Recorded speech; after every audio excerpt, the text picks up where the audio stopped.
Good evening, good evening, good evening, and good afternoon to our viewers.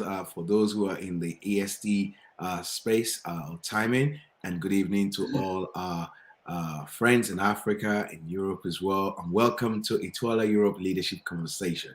It's such a great joy to be with you once again on this broadcast and on our theme for the month of March, Leadership in Africa.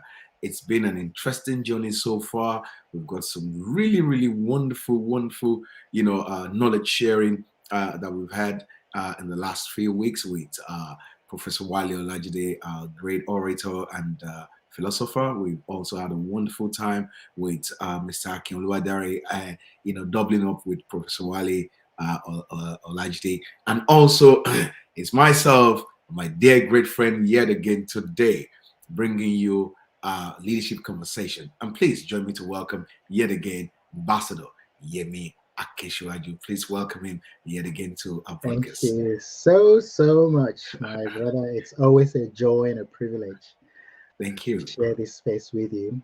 Thank you so much for our audience who are investing their time with us. So, certainly looking forward to Fantastic. a fantastic evening. So nice to see you again. How was Mothering Sunday yesterday? Mothering Sunday was fun. The Fantastic. Queen had a Fantastic. lovely time. Oh, yeah. Same here. Oh, oh, absolutely. And if the Queen is Fantastic. happy, the home is happy. Everybody's happy. You're happy. You're happy. Absolutely. Yeah. Please, as we welcome all our associates network, our friends, and those who are logging in for the first time today as well, please, if you're joining us for the first time, we'd like you to subscribe as well as press the notification bell so that you can get alerts when we come on here like this as well. Please, it's leadership conversation. Leadership conversation. Leadership determines everything, and we want each and every one of us to be part of this. Leadership determines the quality of our lives. It determines the quality of our organizations, of our community, of our nations as well. And so we need to be very careful when we get involved with this particular topic. However, our world has done a great job. Our society has done a great job on our minds to make us believe that once we talk about leadership, it's none of our business. But leadership is not like that. It's not a position. It's not a title. It's you. It's your responsibility. Is who you become. Is that thing that you are. It's not just about what you do, but who you really are. What are you supposed to contribute, to your world? Yeah, and also we have people that are within the leadership positions and responsibilities as well, whether in politics, in government, in business, and things like that. Yes, it's also emanates from who you really are. It also is a product of our purpose, of our passion, of our vision, and things like that. All those things work together to produce the results of leadership. And that is why we shared also that leadership is not a pursuit, rather is a result of the many things that we do as well. Which brings us to the subject of Africa. Itwala really is a place. Africa is a place in Itwala that we focus on, to really engage with the developing nations, and in the context of leadership, especially training the trainers, helping our land to develop, and also without not just looking at Africa, but also the third world is also a mindset that exists also in the first world as well. Welcome. I can see a whole lot of our people joining in already. If you're joining, please join the conversation today. Join the conversation today. We want to hear your comments. We want to see your thoughts, and we've been picking up on some of these thoughts, and that is what has been forming our conversation. Now, last week, we started off with a conversation with Ambassador Yemi. Now, by the way, Ambassador Yemi is a leadership catalyst, is a leadership guru, consultant, is one of our directors on our board in Itwala International Third World Leadership Association. He's an author, he's a speaker. He works in the context of also mentoring young people, in leadership as well. And also, I think before we finish our broadcast today, I'd like to introduce you yet again to some of his wonderful materials that is out there online, which are fantastic, especially the scorecard. Is it a scorecard? Okay. Yes, I need to read that once again. I need to go through that again. That's what I do with my books. I don't just read a book and try. No. There are resources that we will refer back to as well. And we're looking at this time at decision making. Once we come into leadership, one of the most important activity of leadership is decision making. And last week we were looking at what is decision making, and Ambassador Yemi was taking us to what I think it just knocked me out by certain statement that led us to today. I knew we are coming back today definitely, and we're very cautious of all the different changes going on, especially within the context of Africa right now. Taking Nigeria as one of our case study, where a major defining election is ongoing right now. They just chosen a new president, and they're doing the governorship elections and all the legislators and things like that. But he said something, and this goes on in all the African states as well, that our collective decision, is what brings about some of these, people into leadership positions. But one thing we must have at the back of our mind is that this decision that we have made is going to affect a whole lot of other things, because the people that we have brought in leadership positions as well are going to be making some life-changing, destiny-impacting decisions. And did we consider that when we were all collectively making a decision to empower some of I could not sleep that night. And I'm reviewing all the decisions I've made collectively with others in certain areas that I think I'm suffering the impact of. And so I said, no.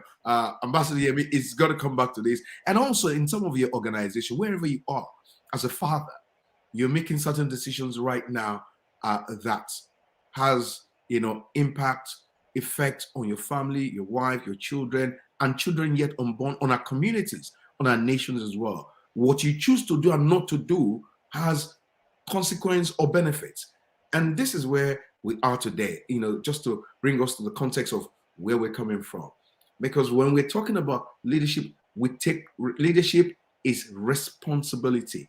Are you ready to respond to the ability that's inside of you? Are you going to use it wisely to impact or to damage? And this is where we are today. There's a collective decision being made right now, and this decision is going to lead to some life-changing things that's going to happen to us. So today, I must say, I'm going to leave you to talk to us just for a few minutes. I just want you to please shed some light, and I've got some questions and some comments from people I'm going to ask questions about from you. But tell us again, shed some light. And we're all going to sit down. Please get a cup of coffee and juice wherever you are. Some people are in the nice sunshine. Get a glass of juice. Some people are driving up. I know some of our people in the Bahamas say they're always driving up at this time to listen to the broadcast as well. So as you join us as well, and those will be watching later as well. So please listen to it. I'm going to say, maybe for the next 5-10 minutes, tell us, what is this decision making? Tell us, shed some light on decision making. How does everybody makes decision every day? You decide to actually get off your bed. Absolutely. And that has a benefit. And if you decide not to, it has, consequences. As outcomes. So, absolutely. Please, outcomes, please. Okay. All right. Let me be quiet for a few moments. Please talk to us. Well, thank you so much. That was a very, very good recap, really, of our time together the last time we met. And I'm pleased to sort of launch off from there, because I think one of the things that we did speak into was the fact that the decisions we make are a product of the vision that we have, particularly as a leader. Yes. And regrettably, many of the decisions within the African leadership context appear to suggest that those decisions are not born of a true sense of vision, positive vision for the constituents, whether it's for the family, whether it's for the community, whether it's for the region or for the nation. Many of those decisions indicate a certain lack of well thought out strategic decision for the benefit of the people. And that, of course, as you rightly pointed out, has had severe consequences on the history of African development. Now, just as bad as we've had it in the past, unfortunately, we do have in some context a continuum of those kind of poor quality decision making. Now, having said that, I'm pleased that there are at least some moves that are being made in some quarters in Africa to shed the old snake skin, as it were, of poor decision making, you know, and step into new dimensions of effective thinking. That's Because right. I think one Yes. of the things that we would say also is the fact that our decisions are also a product of our values. Yes. Yes. Okay. And unfortunately, many of the leaders have embraced values that are not particularly healthy. Yeah. Yeah. And it always reflects, you see, the thing about politics Hmm. is that, you know, you should never really depend on what a politician says to you during campaigning.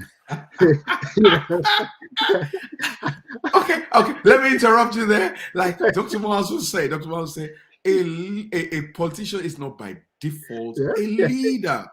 A yeah, politician is his whole agenda is how to win the next election. absolutely, And that is what it's all about. absolutely. However, really, what this is what I tell politicians, you will have to translate from a political mindset into a leadership mindset The for you leadership to mindset, function. You absolutely. can't function as a politician. You campaign as a politician, Yep, then you got to now go function as a leader. However, that is absolutely. where they get stuck. That's indeed where they get stuck. You're so Mm. correct. And so you find out that many of our leaders, I think, when I talk about their values, I mean, Mm. they're both spiritual values, they're moral values, there are Oh, ethical yeah. values. There's a whole context of values. There are ancient African values that speak to who we are as a people, which unfortunately are being trodden on in the quest to satisfy Western ideologies, as Ideologies. it That's were, right. or Mm. even Asian ideologies as those Mm. nations begin to emerge, Yeah, you know, in this multipolar world that we're living in. But I that's right. think as a people, Africa needs to go back to our roots. Because Yes. sometimes when I sit down and I read some of our ancient African proverbs, you think about Yes. how deep and profound they are, Oh, yes, that's you know, true. and they're laden with tremendous insight that if Mm. we embrace Mm. the values that are propounded in many of those proverbs and insights of our forefathers, and we allow them to inform many of the decisions that we make, Africa will certainly be the better for it. I'm And telling so you. I think there Telling you. certainly needs to be a return to those ancient values, you know, Mm. in Africa that speak to community, you know, That's that right. speak to looking at the welfare. You know, I remember when I was growing up, one of the things we always said was, it takes a community to raise a child. To raise a child. You're very correct. Absolutely. Absolutely. You Yeah, know, and that is a profound thought because it means that we all take responsibility for the well-being of every child that we meet. that's It's true. not a question of every man for himself, God for us all. Okay. You, And you then know, you know, I must say, let me interrupt you. Somebody said something on the news today or online somewhere. It was the news online, and said our curriculum, our education curriculum in Africa is based on a foreign curriculum. They literally imported and brought it there. Now, that curriculum is about changing based on values, based on some other crazy things. Now, I wonder how that is going to affect us, how we, if we're going to inject that. I'm just literally, you're picking right. on what you're saying. You're You know, absolutely right. Because the mm, truth of the matter is this, when you look at the West, and you know, we celebrate some of the great things that the West has brought into Africa in terms of development and things like that.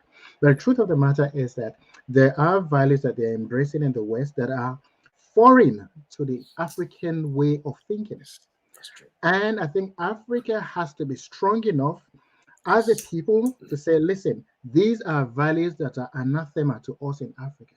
And we have our own set of values, and we have the courage of our own convictions to That's stand by our own values. And it is those values that inform the decisions and the choices that our leaders make right. for Make. developing our nations. Thank you, sir. You see? And I think that's something that we need to embrace, not just at national levels, but at our state levels, at our regional levels, at our community levels. And say, Mm. yes, we look at what's happening in other continents, we look at what's happening in other parts of the world, and we look at the things that are positive that we can learn from, but we also look at the things that we're happy to discard because they will not serve us effectively within our context.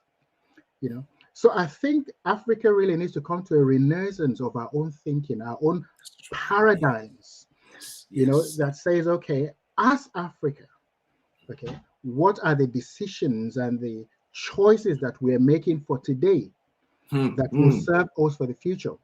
And that brings us to talking about generational thinking. As you Wow. were saying earlier, you Yes. know, many politicians, they emerge into positions of leadership through political campaigning, through the political Mhm. process.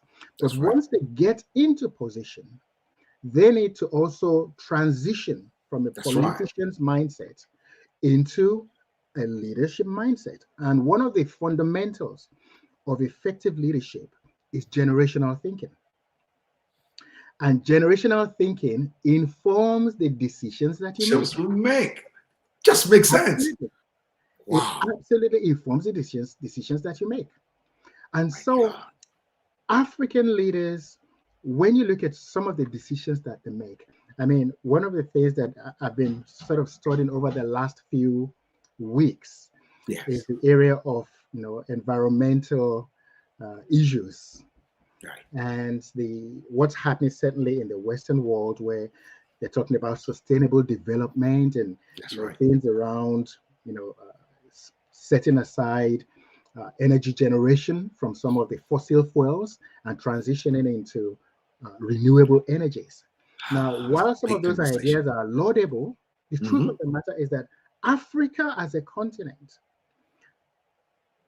needs a quantum leap Hmm. in our energy generation Yes. processes, energy generation technologies, to be able to even think Hmm. about what they're offering us right now under those developmental goals.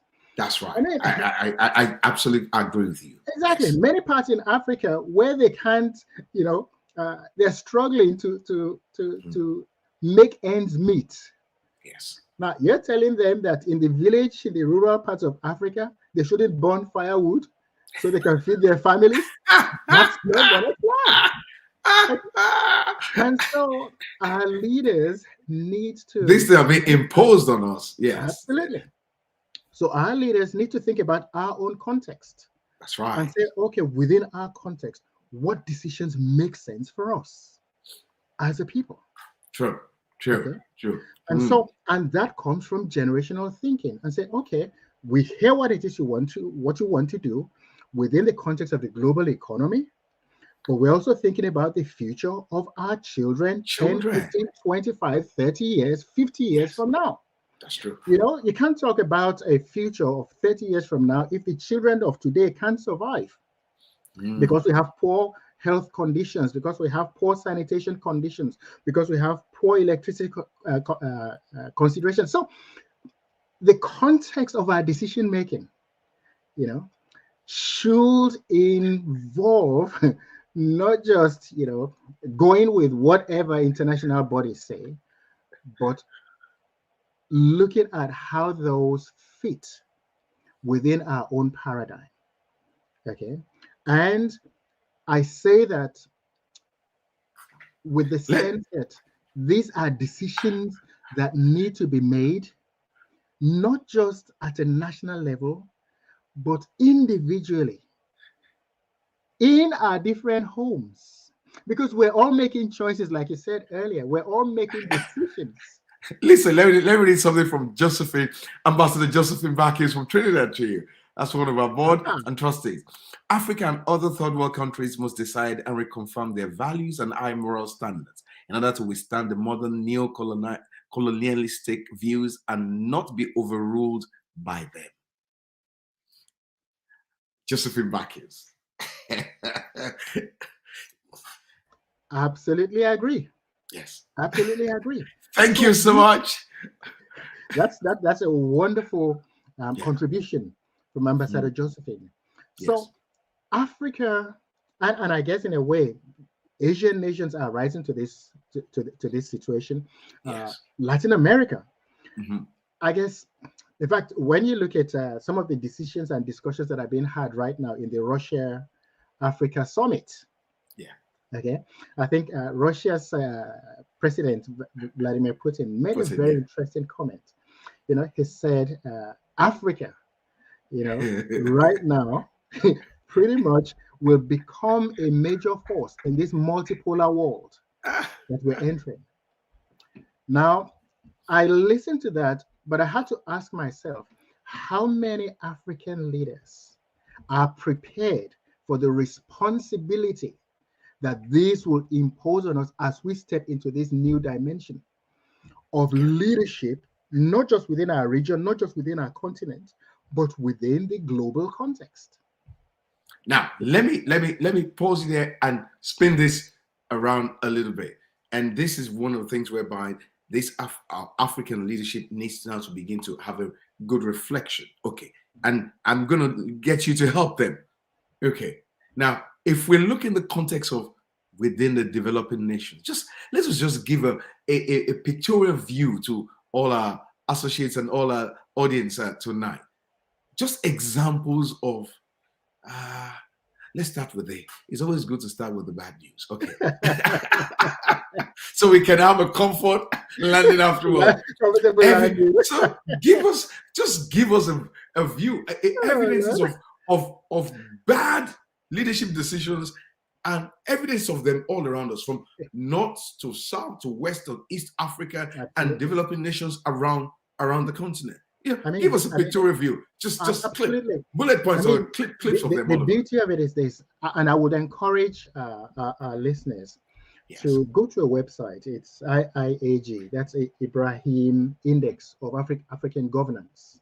Wow. I found it. I've consistently found it a very, very useful website to at least give you a flavor of what's happening as far as governance and leadership is taking place within the African context, because they look at different components of what's happening in Africa, from political governance to social development to human capital development to safety and security, and all of these elements that make for effective leadership really within our continent. And from there you can begin to get a sense of what nations are making strides to improve and what nations are sort of going in reverse. And when you look at that website and when you read some of the comments and some of the information in some of the reports, you get a sense that there is a general desire to improve, particularly amongst the young people, the youth of Africa. Yes. There is a drive. That's a drive right now. Absolutely. To improve governance and the outcomes of governance on the continent. Yes. But of course, the challenge is that if you haven't learned how to be an effective leader, oftentimes when people get into positions of leadership, they mirror the poor leadership traits, they mirror the poor leadership lessons that they have learned in the past.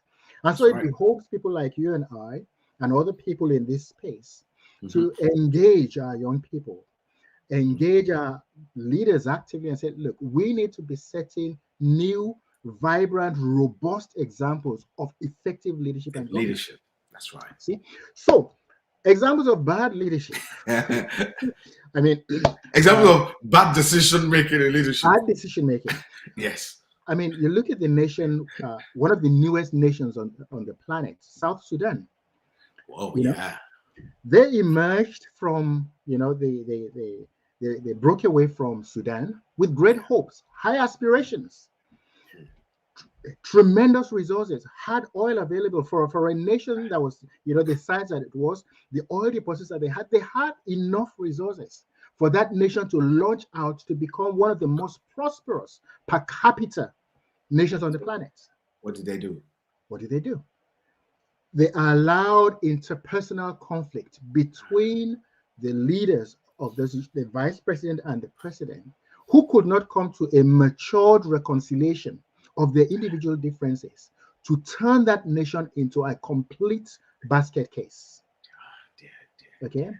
So much potential, so much possibilities, and yet, because of poor leadership. Now, I dare say, like we said earlier, if these leaders thought beyond themselves, thought beyond their own political gamesmanship to think about the future of the children and the children yet unborn in their nation, the decisions they would make would have been completely different. Let's go south. Let's go south. Southern Africa. Oh, Give us, wow. What can we say? show us South something Africa there. right now is in turmoil. Okay? It's in turmoil because, again, some of the decisions that the leaders have made. Okay?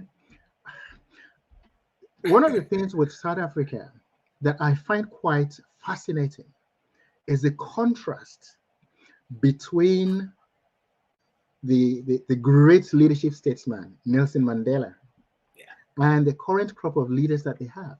Oh, yeah.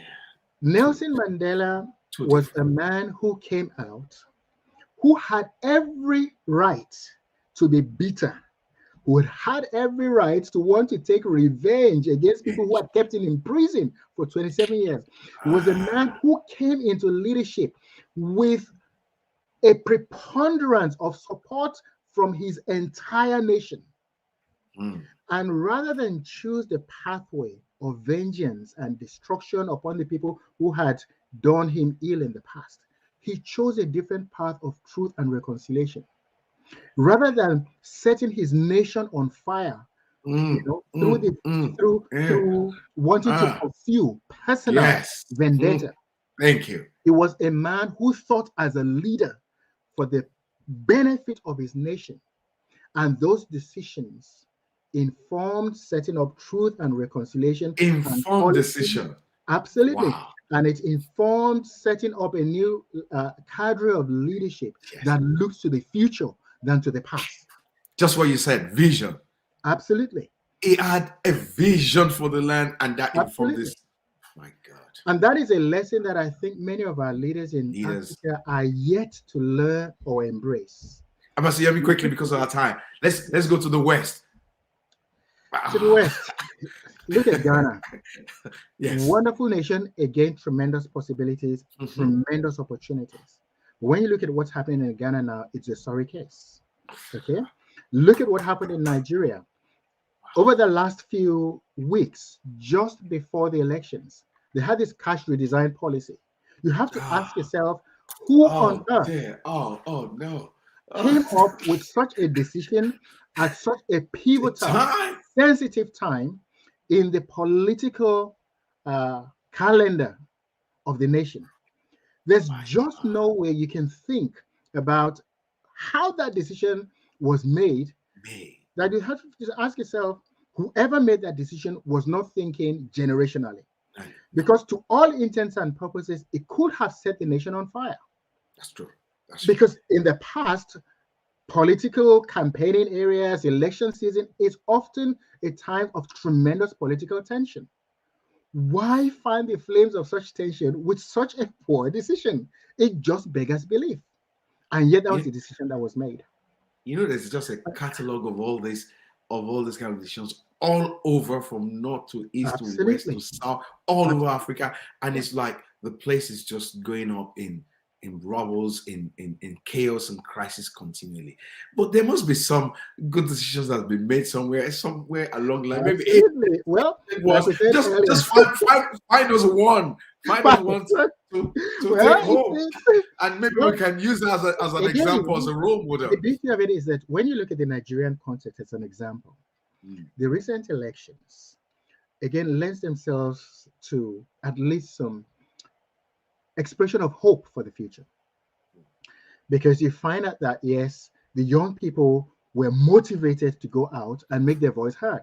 That's true. So individually and collectively, they made a decision to say, okay, we're no longer willing to settle for what we had in the past.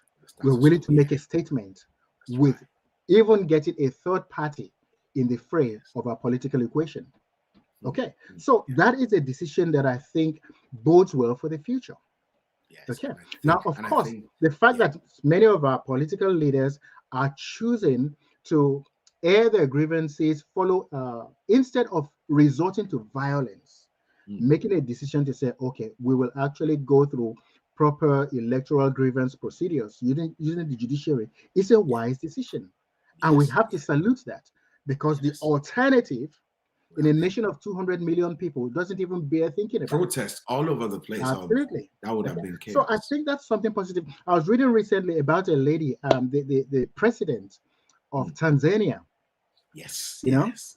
I mean, she's been making some, phenomenal changes to her nation, I'm right telling you, from the yes. empowerment of women, okay, Yes. right from the choices she's making about. Recently, she Yes. uh, lifted the ban on Yes. political rallies, therefore allowing even her political opponents to have a voice to speak to the people. And for Yes. me, that smells of somebody who understands what leadership is about. It's about being willing to contest in the That's right. marketplace of ideas. Yes. Share your Yes. vision, share Yeah. your policies, let the people Yeah. hear what you have to say. May the best ideas win. That is what leadership is about. Okay, we're running out of time totally right now, Ambassador Yemi. But in 1 minute, give us something. How can we change this narrative? What Well, can help? What can we throw out there? At least one pointer that we can begin I to think one use of to the change simple the things narrative. I would say is that we ask and we encourage leaders at all levels, young people, medium level leaders, national leaders, to have a simple framework for our decisions. There's a framework that I use, we use it in business a lot, but it's applicable in every context. Yes. Five W's and an H, you Five know. to- And the five W's Yes. and an H, it says what, where, who, when, where, Yeah. and how. But How? every decision that you make, subjected to this, very simple six contexts. Yeah. Subjected to When it. you make a decision, who is affected by this decision? Okay, Mm. who benefits from it? Is it just me Yes. personally, or is it the constituents who benefit from it? Mm, Okay, mm, mm. when do When? they benefit from it? There are some people, there are some nations that are going into contracts with international organizations Oh no. where the benefit that accrues to the multinational starts right now. And the Mm. people only start to benefit 25 years from now. You have to ask yourself, what sort of a decision is that? Is Okay, this? God. exactly. And then you have to ask the question, why? Why Why? are we making this decision? Mm. Okay, are Yes. we thinking about the values that underpin this decision? Does this decision demonstrate that we have a good vision for our people? Why are we making the decision? And Yes. then how? How do we implement this in such a way that it will not be deleterious to the Yes. well-being of our people? Yes. And if it is likely that it's going to cause some pressure on the people, do we have the vision to be able to communicate effectively with our people to say, look, there may be some pain in the short term, but this is the roadmap Ah, to the prosperity that we have for the future. And you that's walk the constituents through this roadmap and you lead them through it. One of the challenges we have in a lot of our African contexts is that we make decisions and we say, oh, we're all in it together. But the yeah. elites are enjoying Join abundance and prosperity whilst the masses are masses, suffering which is like why. crazy. Who is it for? Why? Exactly. Is it just for the few? Where? And how are we Absolutely. gonna do this? And Wow. so that simple framework, I think if everybody, at different levels, if you're a school principal, if you apply this to the decisions you want to make affecting the students in your school, if you're a business owner, if you apply that framework to the decisions you want to make about your business, if you're making a decision, how does this affect my staff? How does this affect the community in which my business Mm-hmm. operates? Mm-hmm. Okay. Mm-hmm. So Yes. you find out that it brings you to more strategic thinking, more holistic thinking Thinking. about the That's right. decisions that we make as leaders. As a Wow. parent, I make decisions. Mm-hmm. I make decisions that affect myself, that affects my children, that affects my spouse, that affects other people who I have the privilege of influencing. So I have to ask myself those, six questions. Right. Right now, And I want to buy a brand new Range Rover, but I'm thinking about my daughter, my son, thinking the roof absolutely, over our head. I'm thinking I'll just stick with my old absolutely. banger, and There, we have there a you go. comfortable home. Wow. Absolutely. Thank you so much. We're out of time. Not that we're out of questions, though, but we're out of time on this very broadcast. And thank you. And I think this is something to take back home. to use this framework to actually help our decision making. You know, the 4 W's or 5 and the H. W's and an Who are you H. making for? Why are you making it? When are you making What it? is the Where are you decision making? making? Yes, and how? How are you going to How? deliver this? You know, and I think if we begin to think like this, you know, very strategic, we begin to comfort with very good decision. Just Ambassador Bakis, I just said it again as well, like you said, that our leaders are not thinking visionary when they're making decisions. And this is very, very fundamental to decision making. This is Itwala Europe Leadership Conversation. It's been a wonderful, fantastic, and great honor to be with you once again. This is courtesy of Itwala, ITWLA. Please check out what is ITWLA. This is exactly who we are. Listen to this.